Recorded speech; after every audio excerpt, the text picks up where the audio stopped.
Halo Fortuners, selamat datang di Fortune Star 222 sama gue Lucky yang siap bacain energi kalian di bulan Maret. Nah, gue terima kasih dulu yang selalu hadir di channel gue ya. Dan gue juga minta maaf karena udah agak lama menghilang ya kan. Dan juga episode terakhir gue buat audionya sangat tidak kedengaran. Sekali lagi gue minta maaf. Semoga kali ini lebih baik karena memang gue harus masih banyak berbenah ya. Dan untuk bulan Maret semua zodiak ya, energinya semesta mendukung karena di astrologi ini adalah masa-masanya tahun baru ya. Karena bintang pertama, zodiak pertama itu Aries dan yang terakhir adalah Pisces. Jadi kita mulai menyambut tahun baru, pembaruan itu sendiri. Jadi semesta mendukung. Oke, jadi cek untuk zodiak kalian masing-masing apa dampaknya new moon di Pisces dan full moon di Virgo dengan konfigurasi Jupiter dan Neptune di Pisces. Oke, cekidot.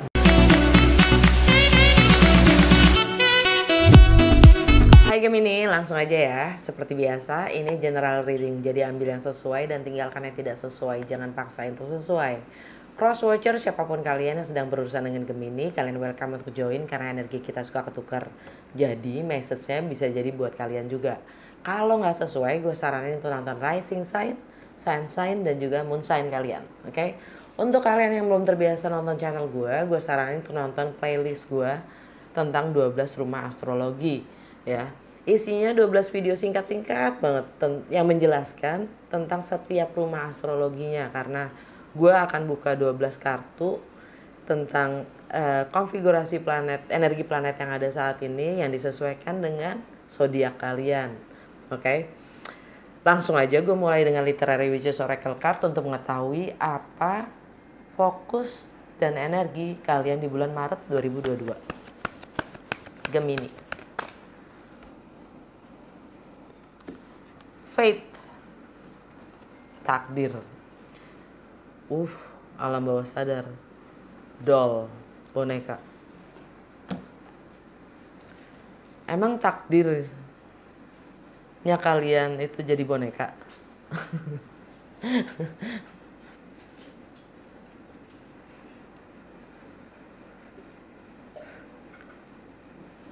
Jadi boneka tuh artinya kita dipermainkan loh. Kalian dipermainkan. Kalian sebagai alat yang digunakan untuk menyenangkan, jadi teman.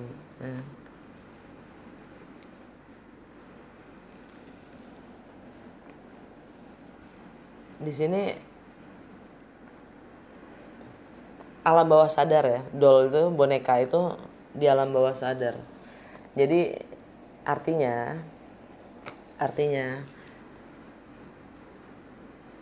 kalau kalian bisa menyadari kalau kalian itu hanya diperlakukan atau diperalat atau hanya dihargai sebagai seorang yang menyenangkan,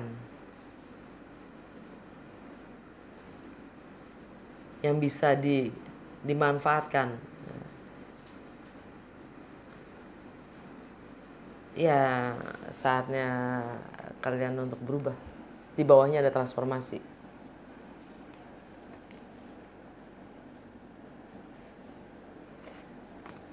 Kalian diminta untuk lebih bersuara, ekspresikan.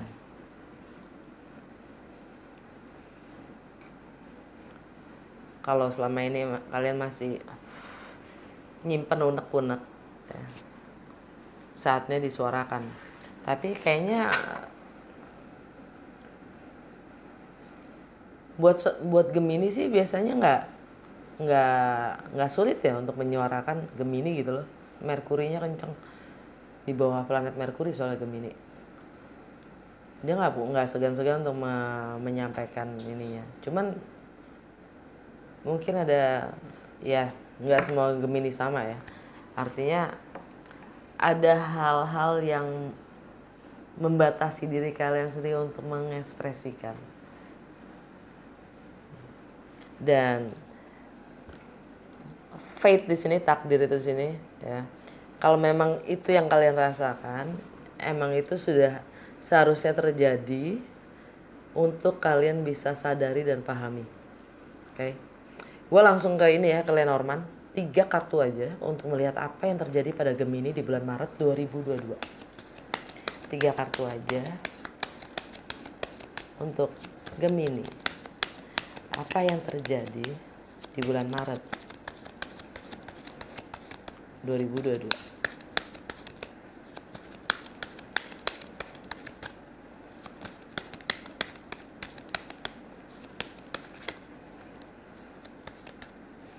Wah.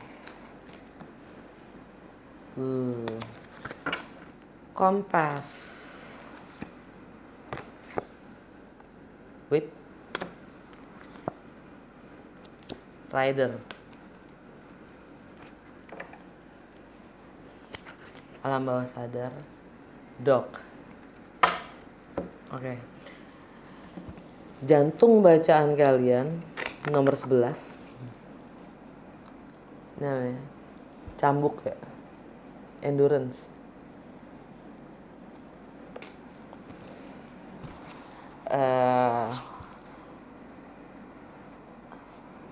Setiap orang punya perjuangannya masing-masing ya. Dan mungkin kesetiaan kalian itu sendiri yang buat kalian merasa tersiksa.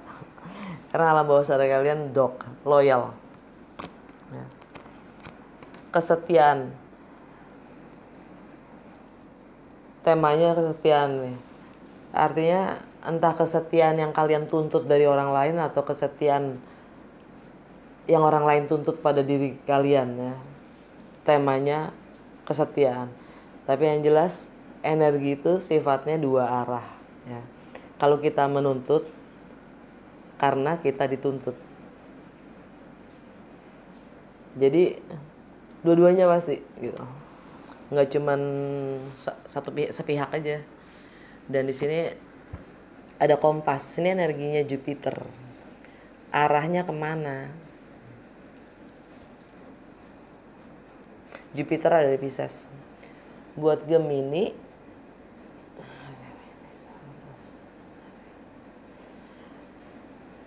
status kalian tuh mau dibawa kemana arahnya? Rider, pembawa pesan, transformasi untuk perubahan itu ya. Mau dibawa kemana dengan segala perjuangan akan yang namanya setia, untuk menjadi setia aja kok perjuangan ya kan.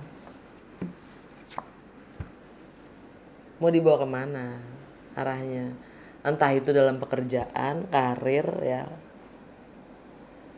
Kalau mau ngomong setia sama pekerjaan, emangnya gitu.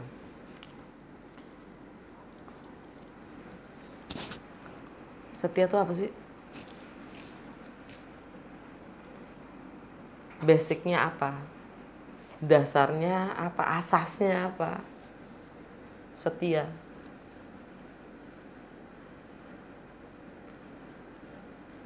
Gue setia, kalau gue setia dengan visi gue ke depan. Gue setia. Selama memang itu masih bisa gue jalan. Kalau enggak ya nggak usah maksain juga, keles. Ya kan? Gitulah pokoknya. Jadi kayaknya di bulan Maret ini kalian akan dipaksa untuk mengerti ya. Kalian tuh jalan punya arah gak sih gitu. Entah itu relationship, entah itu profesional, partnership ya. Itu punya arah gak sih ke depannya? Kalau yang namanya setia aja masih perjuangan.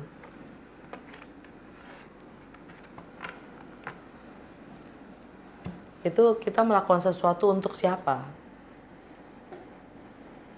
Untuk diri kita atau untuk orang lain? Namanya setia atau patuh? Ya, setia sama patuh beda loh.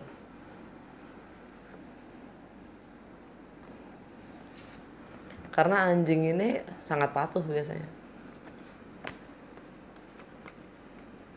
Gue langsung ke tarot ya. Gue pakai laki tarotnya gue.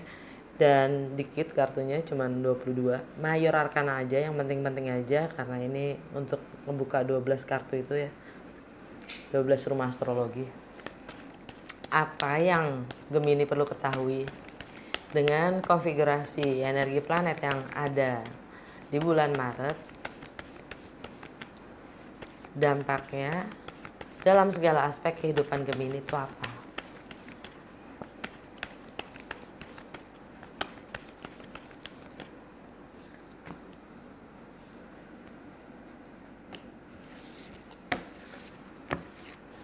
Rumah pertama, The Tower.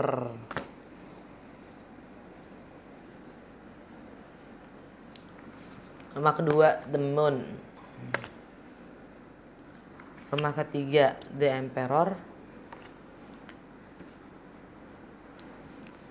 Rumah keempat, The Empress. Rumah kelima, Death. Rumah keenam, lagi-lagi The World. Banyak banget loh asli. Hampir semua zodiak The World tuh di rumah keenam. Di rumah keenam ada The World, hampir. Rumah ketujuh, The Hierophant. Rumah ke-8, Strength. Rumah ke-9, The Devil. Rumah ke-10, The Sun. Rumah ke-11, The Chariot. Rumah ke-12, Hangman. Under the deck, The Lovers. Oke. Rumah pertama, kesan dunia terhadap kalian dan bagaimana kalian merepresentasikan diri kalian sendiri. The Tower. Ini gambarnya nuklir yang bocor. Ini energi Mars. Mars lagi di Capricorn. Capricorn itu buat Gemini ada di rumah ke-8. Tentang bagaimana kalian berbagi.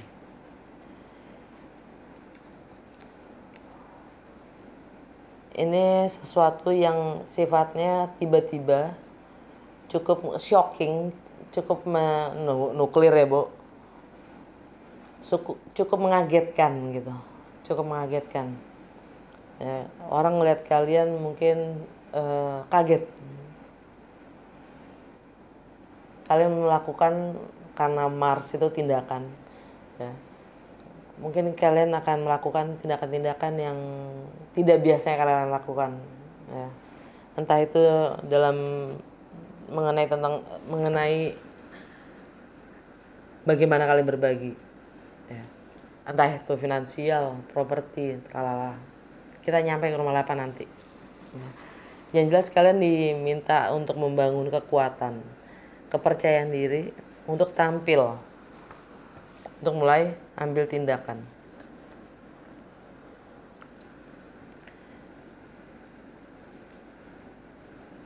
Dan di rumah ke-8 itu, di rumahnya si Capricorn ya, Mars gonjang Pluto.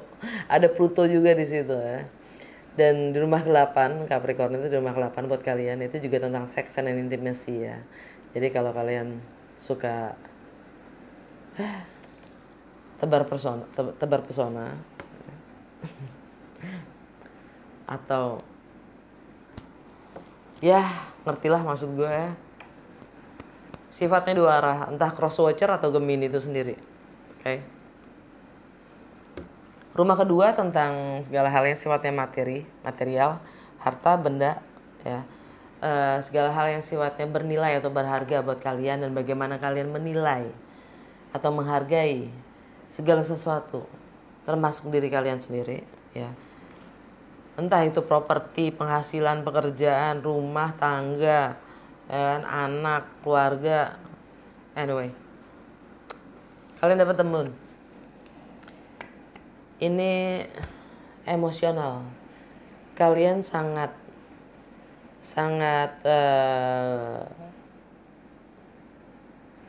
berdampak pada hal-hal yang sifatnya materi, yang sifatnya bernilai, berharga buat kalian, itu bisa mengguncang emosional kalian. Ini energi Pisces atau Cancer.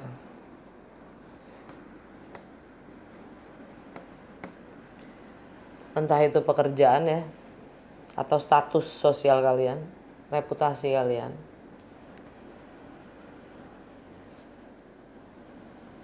Penghasilan kalian. Ya.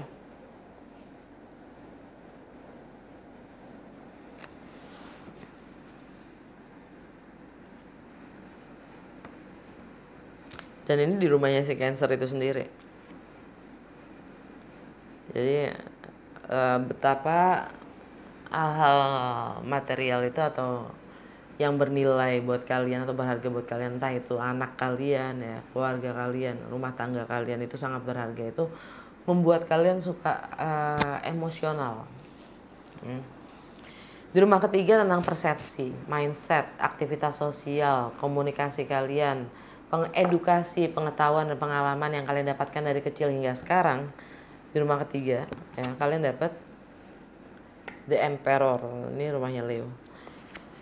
The Emperor ini energinya Aries. Untuk persepsi dan mindset, kalian sanggup mengkontrol, menguasai sisi buruk dan baik dari diri kalian sendiri sehingga kalian mampu untuk moving forward. Kalian bisa sanggup mengambil kendali ya, mengambil sikap untuk nasib dan hidup kalian sendiri. Rumah keempat untuk home, family, tradisi, dan stabilitas emosional, kalian dapat The Empress. Entah ini juga termasuk properti, rumah, nggak hanya keluarga kecil, keluarga besar. The Empress ini energi Venus. Venus ada di Capricorn. Ya, kalian siap untuk menciptakan suasana baru atau bahkan mungkin melahirkan ya. Entah itu anak. Situasi, suasana baru atau rumah baru ya. Dalam rumah ya. Rumah keempat tentang home, family. Kalian diminta untuk kuat ya, membangun kekuatan, kepercayaan diri dalam diri kalian kalau kalian mampu berbagi. Ini energi Venus. Venus tanggal 6 masuk ke Aquarius tanggal 6 Maret ya. Sekarang masih ada di Capricorn dan tanggal 5 dia akan ketemu dengan Pluto. Pluto itu rumah ke-8 dan Pluto memang ada di Capricorn. Capricorn buat Gemini ada di rumah ke-8. Bagaimana kalian berbagi ya.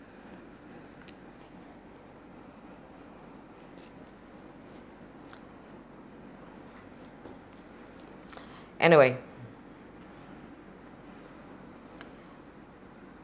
rumah ke-9 kok jadi rumah ke-9, rumah ke-5 rumah ke-5 habis rumah ke-4 kan, rumah ke-5 tentang bagaimana kalian having fun, tentang kreativitas kalian, tentang bagaimana kalian mengekspresikan diri, tentang anak-anak, tentang masa kanak-kanak kalian, tentang jiwa kanak-kanakan kalian, tentang project.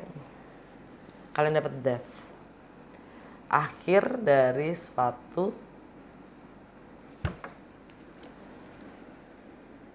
masa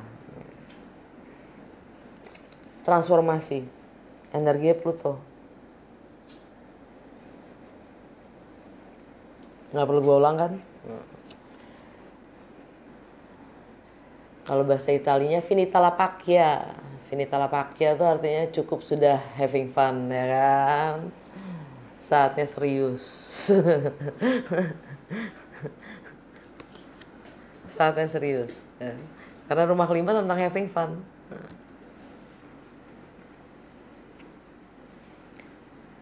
Saatnya melakukan perubahan-perubahan gitu. Rumah ke-6 tentang kesehatan, tentang rutinitas, kebiasaan kalian dalam sehari-harian, tentang bagaimana kalian melayani orang lain, kalian dapat the world. Energi Aquarius juga Saturn. Saturn ada di Aquarius. Buat kalian,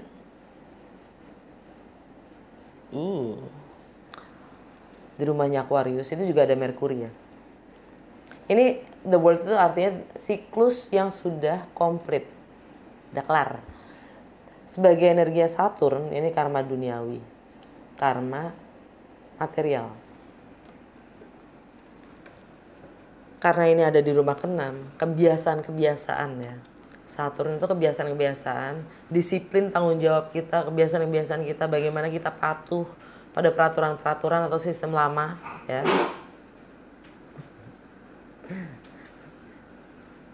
Itu sudah harus berakhir, karena itu juga demi kesehatan kalian sendiri. Atau bagaimana kalian melayani orang lain, itu mungkin kalian sudah harus bisa lebih melampaui batasan-batasan kalian. Kalau selama ini mungkin kalian mengharuskan diri kalian untuk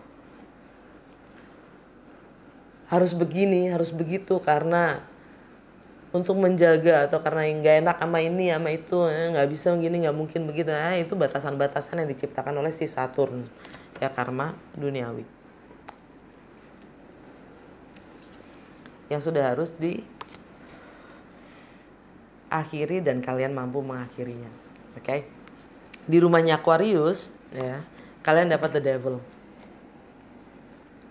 yang kalian harus bisa lampaui batasan-batasan itu. Karena itu membuat kalian stay di zona nyaman kalian. Banyak gak enaknya, banyak khawatir, tralala. Rumah ke-7 tentang relationship, partnership ya. Either itu personal atau profesional, bahkan dengan diri kalian sendiri, kalian dapat the Hierophant. Nah, the Hierophant itu komitmen, kepatuhan, tradisi, nilai, keluarga, ya, komitmen. Ini energi Taurus. Taurus buat Gemini itu di rumah ke-12. Rumah ke-12 itu tentang apa? Karma, ending, closure, limiting beliefs, keyakinan dan kepercayaan yang membatasi diri kalian sendiri, dan juga alam bawah sadar kalian. Ini juga termasuk doktrin dan dogma ya. Di rumah ke-7, relationship dengan kesadaran, your higher self, dengan diri kalian sendiri. Apapun bagaimana kita menjaga hubungan kita dengan diri kita sendiri, itu akan terproyeksikan melalui orang lain. Kepatuhannya kita ya kan, komitmen kita tuh pada apa? Di rumahnya Taurus, kalian dapat the Hangman, sesuatu yang sudah berakhir, energi Pisces.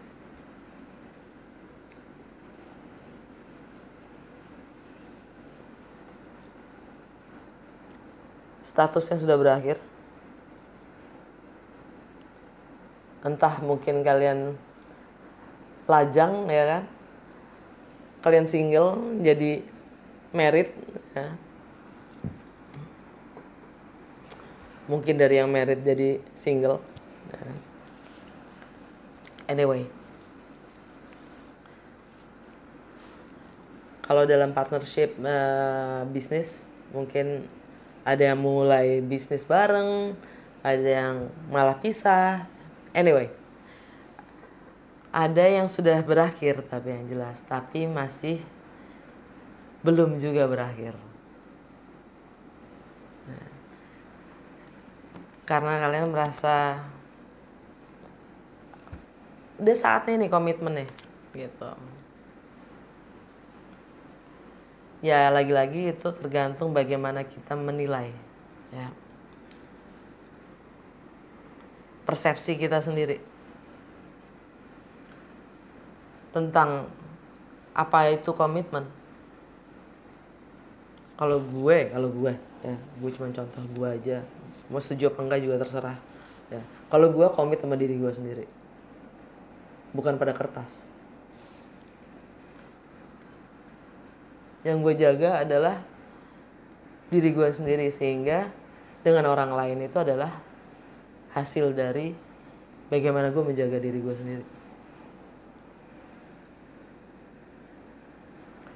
Hati-hati, bukan orang lain yang kita harus hati-hati kan.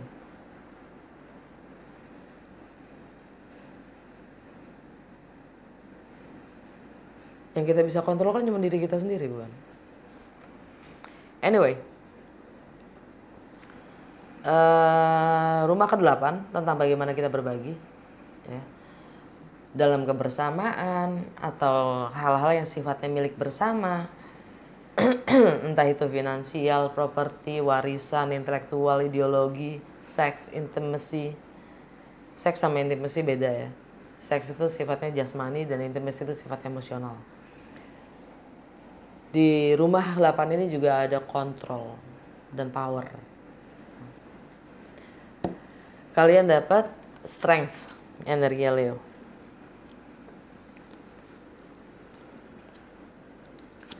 Kalian akan siap mengambil sikap, ya. Dan kalian diminta untuk membangun kekuatan dan kepercayaan diri untuk mengambil sikap.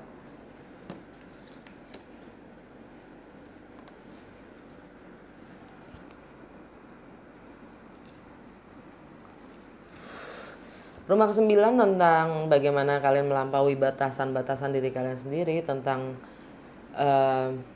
travel, segala sesuatu yang sifatnya berjarak, entah itu emosional, geografi, tentang foreign, segala sesuatu yang asing atau baru, tentang perbedaan budaya, agama, latar belakang, filosofi, dan higher learning, bahkan juga hukum, ya. Kalian dapat the devil, energi Capricorn.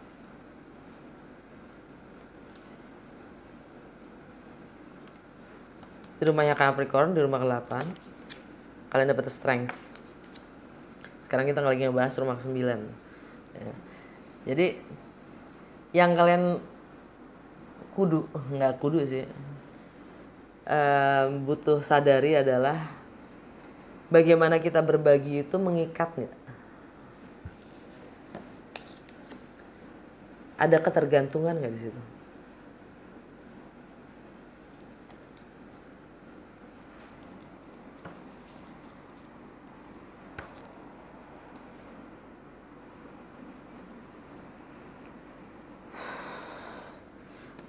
Komitmen tadi, ya, balik ke rumah ke-7. Komitmen tadi dasarnya apa?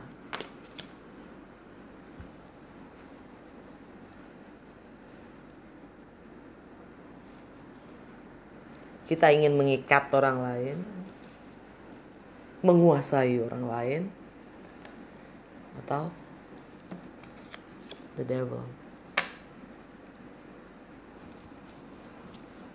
Rumah ke-10 tentang karir, reputasi, long term goal, dan status sosial. Kalian dapat the sun, energi Pisces. Di rumahnya Pisces buat kalian. Matahari di Pisces, new moon tanggal 2 di Pisces, Jupiter sama Neptune ada di Pisces. Sekarang Pisces season, ya. Emang musimnya Pisces. Akan ada kebenaran, pencerahan buat kalian, ya, tentang status sosial kalian sendiri.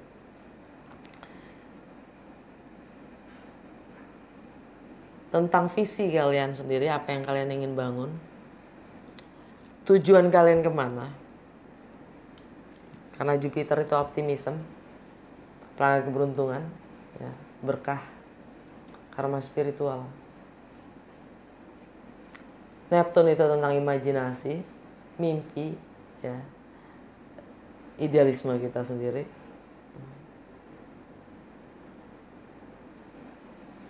Gunakan bulan Maret ini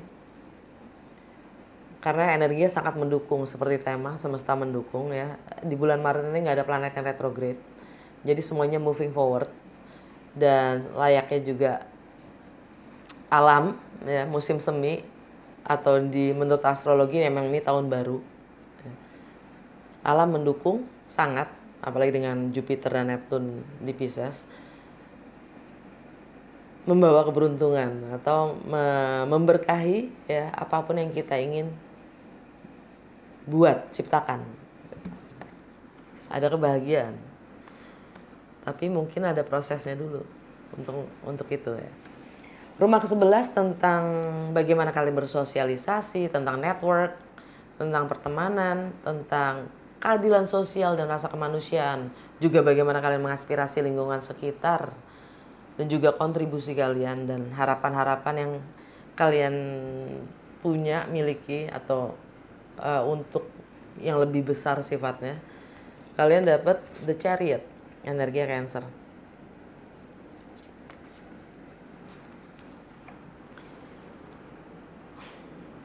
Kalian mampu mengendalikan situasi dengan mengendalikan diri kalian sendiri sehingga kalian mampu moving forward dimanapun kalian berada ya kan.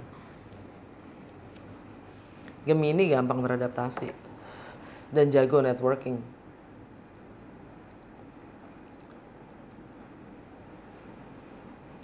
Kalian akan dapatkan kemenangan kok untuk masalah itu.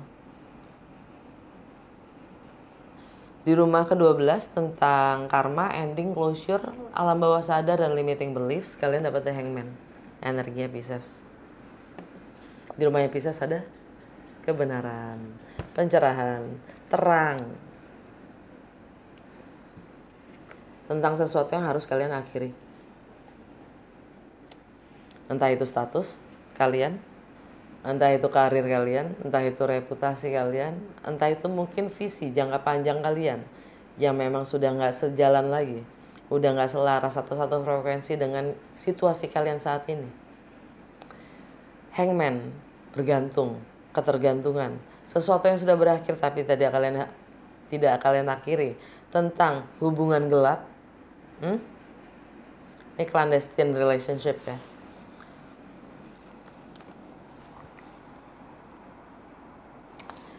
Alam bawah sadar kalian, The Lovers, kalian punya pilihan. Ini energi kalian sendiri, jam. Di rumahnya kalian, Gemini, ada The Tower. Kalian punya pilihan. Dan kalian akan ambil tindakan itu yang sifatnya agak shocking mungkin buat orang lain ya. Tapi kalian memang harus healing. Lepaskan semua keyakinan-keyakinan yang membatasi diri kalian sendiri untuk mendapatkan kebebasan itu sendiri. Langsung aja ke Wisdom of the Oracle, petunjuk dari semesta untuk Gemini di bulan Maret 2022.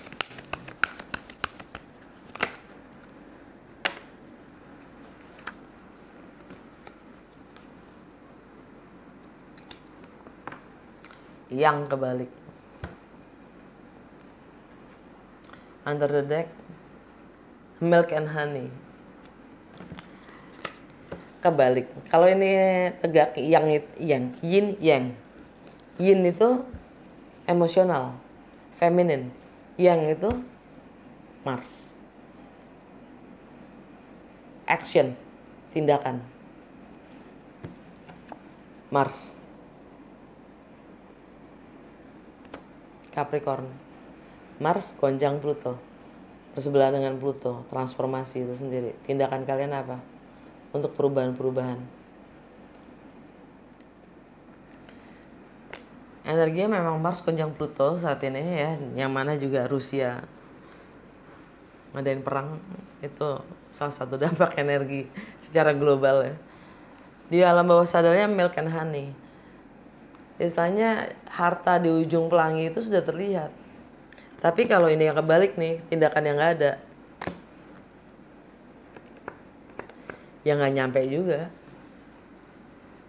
nggak nyampe ke harta itu gitu loh. Di ujung pelangi, di bawahnya ada clean it up, mulailah bebenah, berberes dari energi-energi yang udah nggak selaras lagi dengan kalian. Ngapain ngumpulin barang-barang yang memang sudah nggak ada gunanya buat kalian.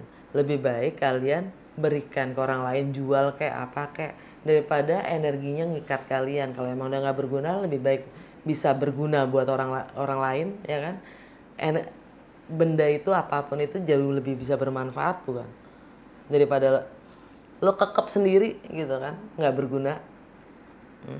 Ini juga termasuk pikiran-pikiran, persepsi-persepsi, dan mindset. Clean it up, bersihin. Oke, semoga berguna dan resonate. Kalau iya jangan lupa untuk like, comment, and share.